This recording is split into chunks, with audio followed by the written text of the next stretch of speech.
Namangan harbiy prokuraturasi tashabbusi bilan chaqiriluvchilar va ularning ota-onalari ishtirokida tadbir tashkil etildi. Unda asosiy e'tibor O'zbekiston Respublikasi Prezidenti huzuridagi Xavfsizlik kengashi yig'ilishida belgilangan ustuvor vazifalarga qaratildi.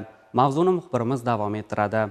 Harbiy xizmatni o'tash har bir yigitning vatan oldidagi burchi sanaladi. Milliy armiyamiz safiga jismonan barkamol, salohiyatli yoshlarni saralab olinishi ham bejizga emas. Bugun yangi O'zbekistonda barcha sohalarda bo'lgani kabi, harbiy xizmat davomida yaratilayotgan sharoitlar, imtiyozlar yoshlarni hayotda o'z yo'lini o'rnini topishida muhim ahamiyat kasb etmoqda.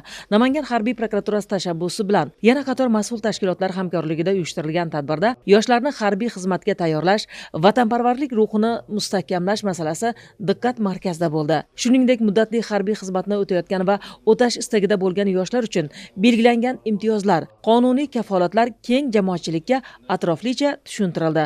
Xususan, harbiy xizmatchilarning ta'lim olishi, xizmatdan so'ng ishga joylashishi, ijtimoiy qo'llab-quvvatlanishi kabi masalalar bo'yicha ham ma'lumot berildi. Shuningdek, xizmatni namunali o'tayotgan yoshlar uchun qo'shimcha imtiyozlar, davlat tomonidan berilayotgan rag'batlantirish choralari haqida ham ishtirokchilar o'zlarini qiziqtirgan savollarga mutaxassislardan aniq javob oldilar. Harbiy xizmatni o'tash har bir yigitning o'z burchi deb bilaman. Albatta shu kunlarda davlatimiz rahbari olib borayotgan islohotlar va yaratib berayotgan imkoniyatlardan keng ko'lamli foydalanib kelyapmiz. Yangi O'zbekistonda yoshlar kamoloti yo'lida juda katta imkoniyatlar yaratilmoqda. Mana bugungi tadbir misolida so'zlasam, harbiy xizmatda yoshlar uchun juda katta imkoniyatlar yaratildi. Tadbir davomida juda katta tushunchaga ega bo'ldik. O'zimizni qiziqtirgan savollarga javob oldik. Harbiy xizmat davomida hunar o'rganish imkoniyati yaratilibdi. Albatta yigit kishiga 40 hunar oz. Harbiy xizmat davomida maxsus tavsiyanomaga ega bo'lganlar uchun oliy o'quv yurtlariga kirish uchun juda katta imkoniyatlar yaratilibdi. Albatta men harbiy xizmat davomida barcha imtiyozlardan unumli foydalanish uchun harakat qilaman. Albatta, bu kabi targ'ibot tadbirlari